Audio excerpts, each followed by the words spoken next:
Welcome back to Believe in Colts. I'm Lawrence Owen. With me today is a special guest. I've got a guy who a lot of you have seen a ton of his work, but don't know the person specifically. So, what I want to do is I want to introduce you. Please tell everybody your name, your job, where they can find you, a little bit about you.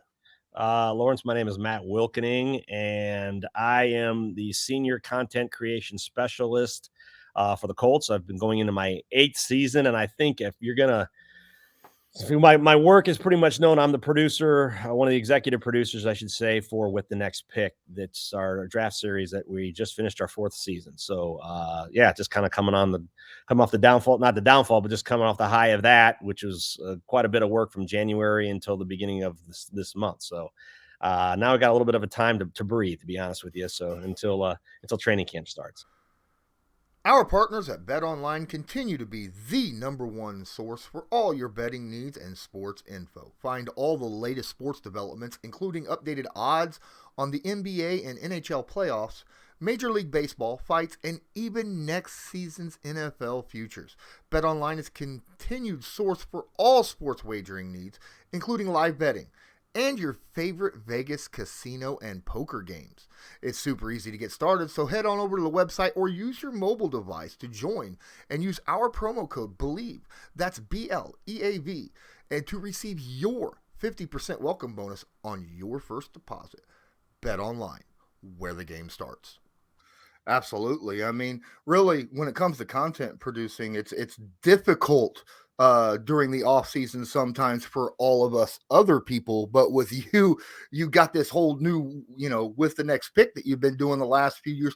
Where did that idea come from? And kind of give us a little bit of background information about that, if you don't Yeah. mind. No. So back in I'll go back to 2018. We have a guy named Dave Knickerbocker who was hired.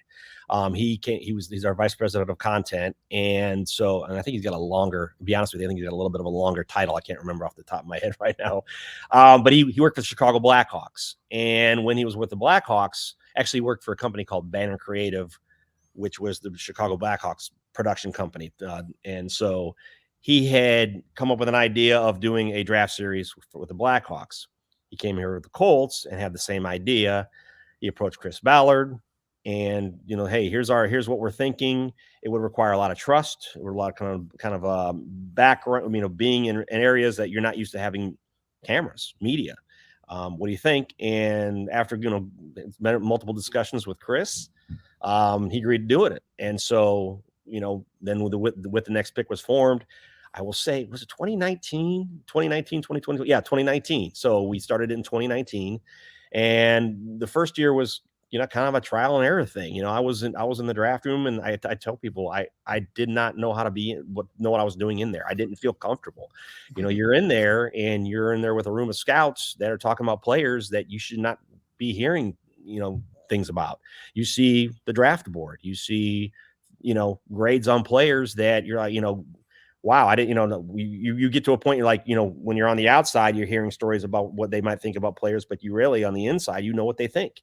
And it requires a lot of trust being in there to be quiet about it and just kind of I always say I like to be a fly on the wall in that room and do my job, because that's what I'm doing. It's not about being a fan. I know that there's a lot of fans that, things that we do, but it's not about being a fan. It's about doing your job and your job to the best ability and storytelling. And that's my job, is going there and telling the story of what is going on in that draft room, for the months of February and in April and into the draft in early May. Awesome. That's like a dream job for a lot of people, believe it or not, just to sit there and go, oh my goodness. But like you said, you can't be a fan when you're doing it, because there's a lot of trade secrets and stuff that you cannot put out. And you're talking about, I should not be there, your first season doing that. Mm-hmm. How worried were you about, oh, I got to edit this so that, these trade secrets and things of that nature does not get out, because obviously other teams are watching this kind of stuff and trying to glean any information that they can. What's the process like to make sure that none of that kind of information gets out? So what I live this by this rule, and I think a lot of people who have worked in video production and even the TV world, when in doubt, leave it out.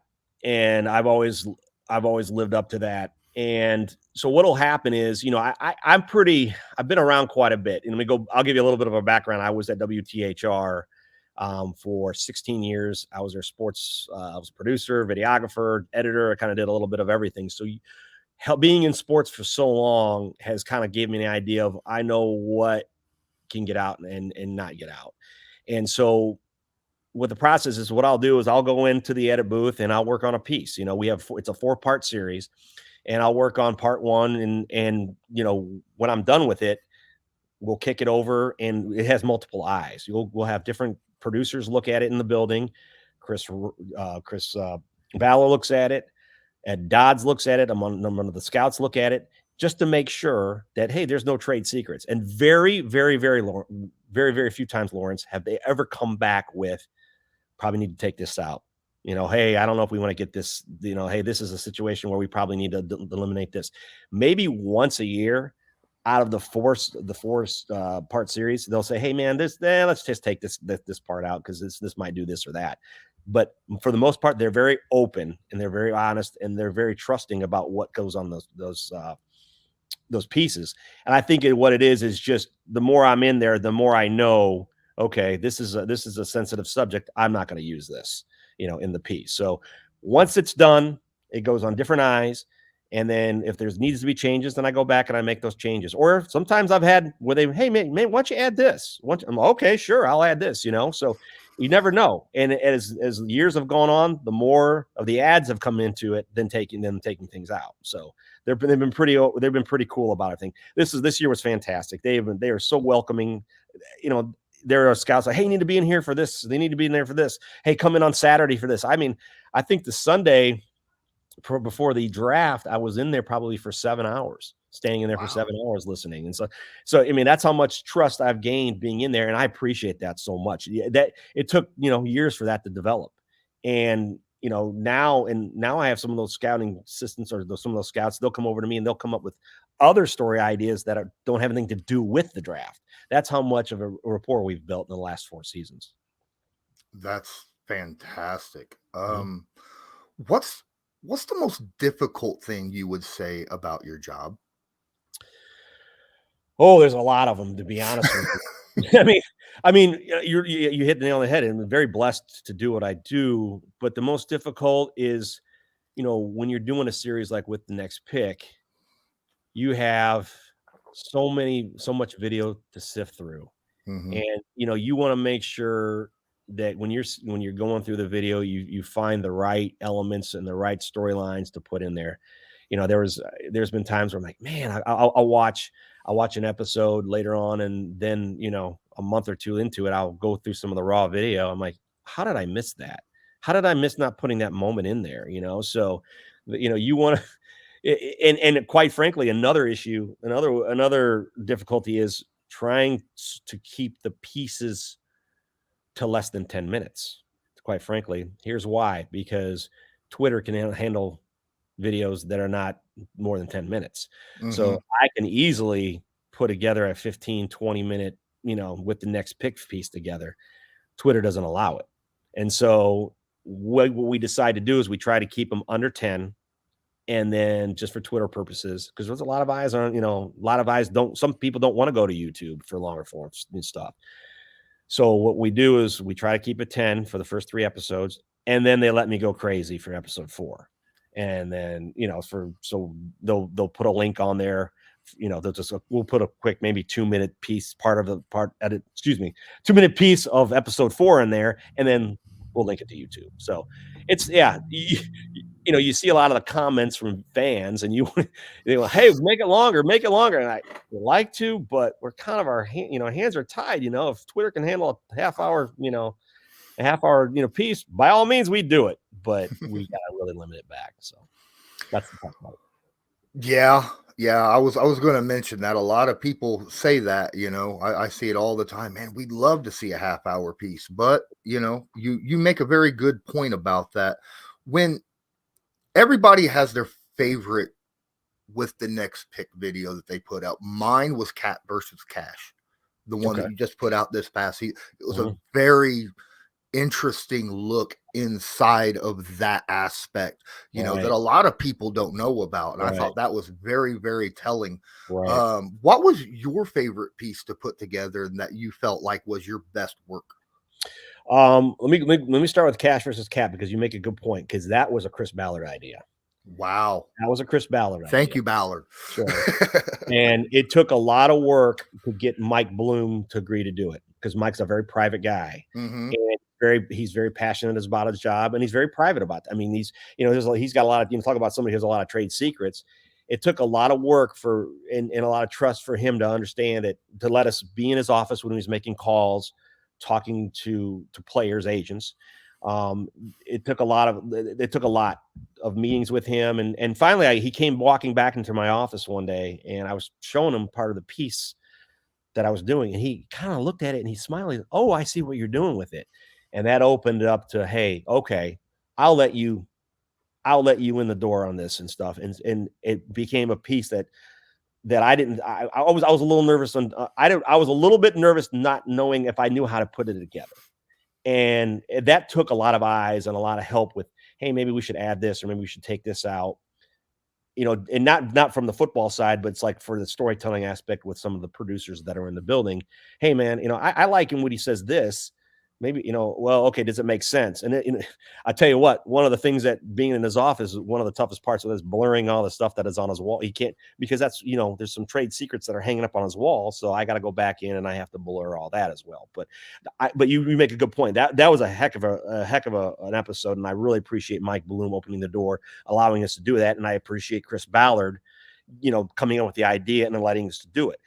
My favorite part, quite frankly, and it might surprise a few Colts fans, but episode 2 last year, when we traded for Carson Wentz, I really enjoyed.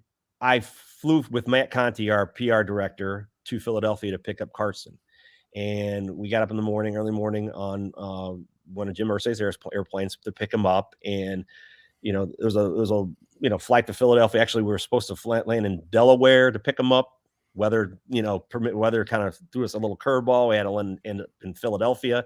He met us there. We flew back, did the interview with Carson, followed him around. But I think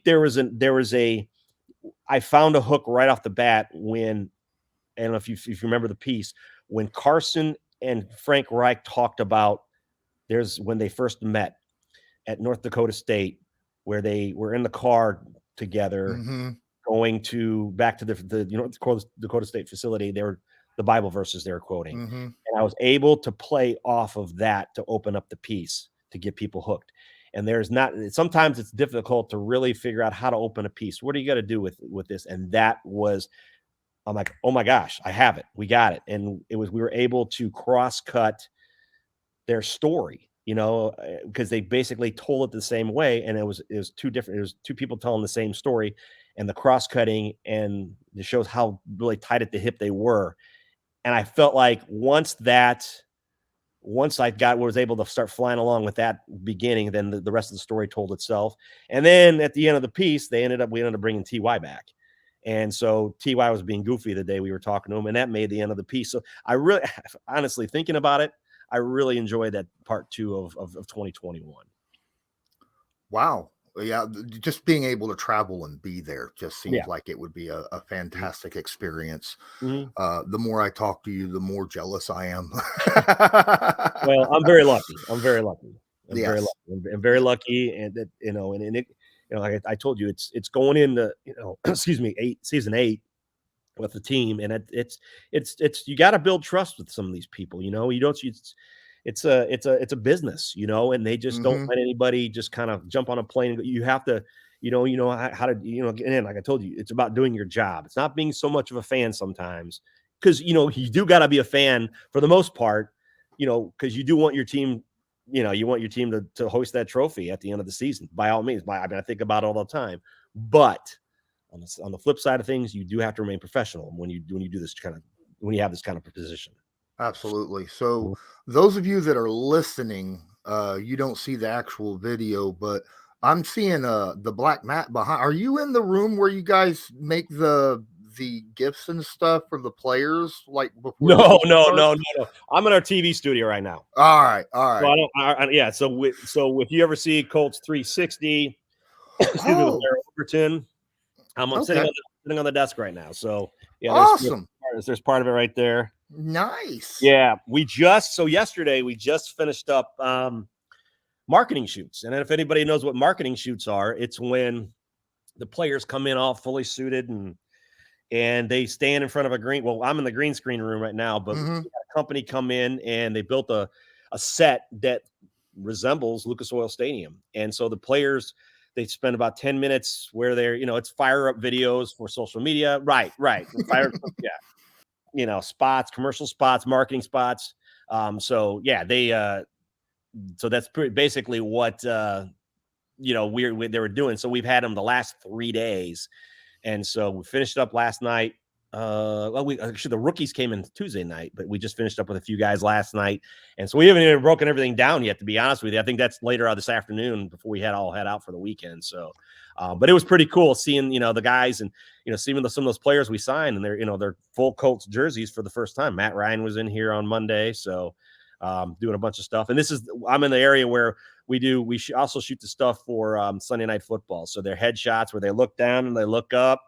They stand for 10 seconds. And then when they do the starting introductions, Matt Ryan, Boston College, that kind of stuff. So they do that here in this room too. So we provide stuff for ESPN. We provide stuff for CBS. Actually this year, Amazon, because Amazon's got Thursday Night Football. So yeah, there's a lot we did here the last 3 days. It was kind of I was kind of like a conveyor belt of players coming in and out, and having them do stuff. Some guys do a little bit more than others. Some guys, like Stephon Gilmore came in, and we didn't have that much of him for fire up stuff in the stadium, so we had to shoot a little extra him. So good guy, by the way. Fans will like him. Fans are gonna really like Stephon. Awesome. So are we expecting some of those new gifts with the new players and stuff to start dropping up on social media sometime soon?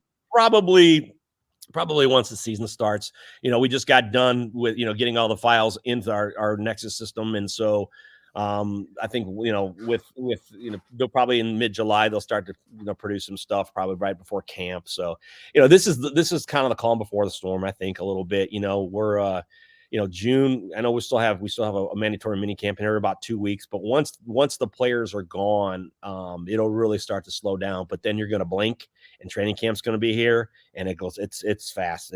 We're moving on content, and that's when we're going to take all of our stuff, our cameras, our tripods, all of our media, our editors.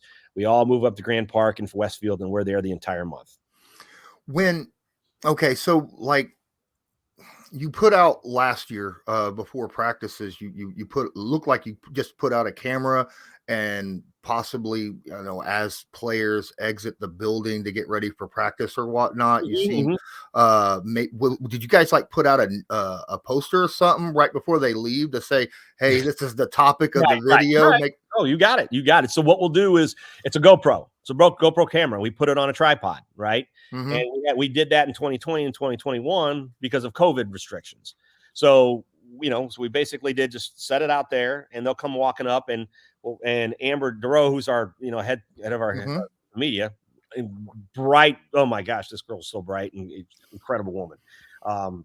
Love running things by her, by the way. She came up with the idea. And so what happens is she'll write a poster board and she'll just tape it to the tripod, and players will come up, and some want to bite and some don't, and by the end of the day, by the end of practice, then all of a sudden you got a little piece, and we do it we do the same thing at the end of wins on at home on the road. So what we'll do is we'll have it sitting by the tunnel ready to go. And so we call it Colts Cam. So we'll do it home and away games. So we have a win. Hey, let's get some fun reaction, because guys, you know where they are when they're win. You never know what's going to come out of their mouths. So, and they're celebrating with the fans, and that's one of the reasons we have that up is hey, we appreciate we appreciate the fans as much as because they basically helped with the win as well, especially at home games. Do you ever get a player who's like, no, I don't want the GoPro on me for anything? No, very rarely. No. You're gonna get guys, you're gonna get players, and I can't think of any at the top of my head that just aren't into it that day. Who knows what, maybe, they're fighting an injury or just they're working on something. No, I will say 95% of the players are so open to doing what we want to do, but you got to remember they got a tight schedule. So Mm-hmm. a lot of times it's like, yeah, I would, but I can't, I got these meetings, right? Especially right now, they're so, especially the rookies. I mean, they're so tight on time with, their workouts and the scheduling and everything, because they have to get so much in before they leave for camp, before we leave for the summer and come back for camp. We had these marketing shoots the last 3 days. It was a tight schedule. Okay, you have 5 minutes with this guy, you have 5 minutes with this guy, because they got to go to the next stage, and it moves pretty quickly. So, but for the most part, most players are pretty open to doing that content we ask them to do. It's in very few times that we got pushed back. And there's been guys that, hey, I got to reschedule for another day, but that, you make that work. So, the older I get, I'm pushing 50 years old. Maybe 10 years ago, players weren't so open-minded to doing these things. Now, the younger players, the kids that are coming in are 23, 25, 27. They love social media. They love their brand. They'll do what they want, what you ask them to do. And that makes it easier on us. I remember one time where you during a practice you followed Nick Sirianni around, Mhm. while he was doing his stuff. Mhm. Has do coaches really okay with that as well, or is that because I understand while they're trying to train and coach players at the time, a lot of stuff like that wouldn't want to be out in social media for other teams to look at as well. Very open to doing it, but let me ask me. So it gets to be kind of like with the next pick. So once you get done with the wire up, okay. So we'll be at camp. Let's say we wire up. I don't know. We was Gus Bradley this year which we'd have done already during. They had a what was it? A local pro day. We did, and we wired them up. These first of all, these coaches are so used to it. They get it. They know. But it's also, you get in the edit booth and you start editing, and you're not going to give away the trade secrets if they're, and typically during practices they're not going to do that. They're not going to talk about trade secrets on camera. But if there is something, and we get done with the piece, we're going to kick it over to our PR department, because our public relations department, not only they're so good at looking at things that, hey man, this might not be a good idea to put on, but they also like to critique things. I tell you, Matt Conti and Christian Edwards and Hayden Clark and Pam Humphrey, everybody on our public PR side, they'll look at with the next pick. And a lot of times when you're in the draft room, you're you can't hear the audio very well, because the microphones, you get guys in the back or in the room, you can't hear so I subtitle things, and it's kind of like writing a term paper. Sometimes you're gonna have a spelling or two. Okay, they'll look at it and they'll catch it, and they'll call, hey Matt, I found it at 8 minutes and 48 seconds there's a misspelling. Thank you so much. They are just as involved in the content sometimes as we are. And so they're gonna look at a piece such as a wire up with a coach, and they're like, hey, this might be something we need to take out. Here's why. Something I might have thought of, or somebody on one of our other producers they don't think of. So they're very involved with that.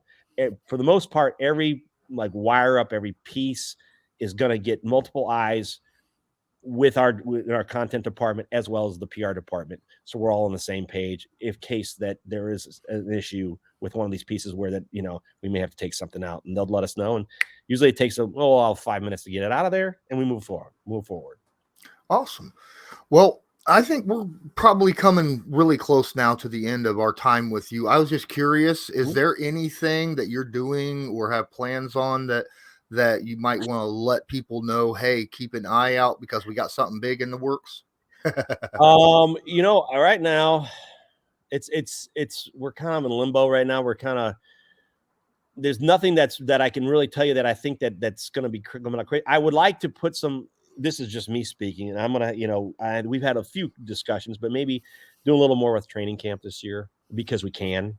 The last 2 years have been rough. I mean, Yeah. it's just been so, your hands have been tied as far as your access, and I don't know, maybe you'll see more of that this year. I know that, I have, there's been some ideas thrown around, nothing that we've really come to, determine that we're going to actually do, but don't be surprised if you see a little more access from training camp. And I think that, because I think I think people want to see more long form stuff. You know, I mean, Yes. people love the hype videos, and that gets people going. But I think what I'm so proud of with the next pick is the uniqueness and the access we have. We can give fans, and we really want to do that in other areas of the game. And I think that there's some areas in training camp we could probably do that. It will require some discussion. It will require some agreement, but I wouldn't be shocked if come August, you see some behind the scenes stuff there. Awesome. Yeah. As fans, we all absolutely, I don't know. I can't speak for all the fans, but any content is just more content to absorb. Sure. So absolutely. Yeah. Hopefully this training camp, I might be able to see you and meet you in person. Shake Absolutely. your hand. We'll love that. We'll love that. We'll absolutely love that. And we'll show you around a little bit. Yeah. All right. Thanks so much for joining. Could you tell everybody where they could find you on social media? I think, you know what? Here's the funny thing is I am not a big social media guy. Matt Wilkening 1 at twitter.com to Twitter. And I'm on Facebook, and I think I'm Indy Matt 1 on Instagram. But quite frankly, Lawrence, I am not a big social media guy. I do look at it occasionally, but I'm so busy. And then I get home and I just, you just kind of want to tune out and hang out with the dog and my wife. And we have a boat, and I like to be on the boat with a beer every once in a while and listen to music, especially this time of the year. So I don't know. It's sometimes but I do follow quite a few I do follow what fans once with the next pick comes or some other pieces come out. I do follow what fans are request and what they want. And you take that in consideration and an account when you put a piece together the next time. So, but Matt Wilkening 1 is my Twitter. Hit me on that. That's great. I gave you a follow yesterday, but that's good. Great. That's great. Where it's kind of like any other job where you're doing it all the time, and then when it comes to actually you doing it at home, you're like, I'm kind of So you're social media guy, but not really big on social media yourself. Definitely not. No, I was just having a comment. It was funny because I was going to have one of the people I work with quite a bit here is, I'm sure as you know, is Laura Overton. Mm-hmm. And she's our producer and on-air talent and one of my closest friends in the world, and love her to death. But I blow her smack a lot about, oh, you're on again, and in her defense, she says, well, Matt, this is my job. And she's right. So I'm like, I'm glad I don't have your job. I'm glad I do what I do. So I can never be in front of the camera. Matter of fact, it's a little awkward today, but I appreciate you reaching out to me, and because I've heard some good things about your stuff. Well, thank you. Well, you did a great job, and thank you. Very, very informative. I don't think you gave away any trade secrets. No. I appreciate it. Guys, go check out if you haven't. I'm sure you have all the Colts content that's out there, whether it's on Twitter, YouTube, Colts.com, right? I mean, any platform you'll find, with the next pick, we've got some really talented people working here, and and I'm going to throw their names out real quick if you don't mind. Connor Handel, and we have Sherry, we have Kimberly Skoog, and we have Mike Stevens and Kevin Connors. I mean, we have a whole plethora of people that do such incredible work and work hard at doing it. And so they deserve a shout out because it's just not me. And I got to get that across. I have so much help with the next pick, with ideas and shooting that, I'm the guy who's, hitting the buttons and doing the editing, but at the same time, we have so many idea people, and they come, and I'll give you an example real quick that, on the draft weekend, I had Kevin Connors, who was one of our senior content creation specialists. He stood in the corner of that draft room for 3 days and shot as much stuff. And so that's not easy to do. Trust me, when you're on your feet for the entire time and coming back and, hey, here, I got this video, or, hey, you can use this. Here's where you can find it. It's the collaboration amongst the entire team that makes what Colts production is. And I'm very proud to be a part of that. Well, thank you so much again. This was Believe in Colts. I'm Lawrence Owen. That was Matt Wilkening. And this episode, senior content creation specialist. It's a long title, but that's what I am. That's awesome. The longer the title, the more important you are, right? I don't know about that. This is Believe in Colts, brought to you by Bet Online. And until next time, as usual, go Colts. Thank you.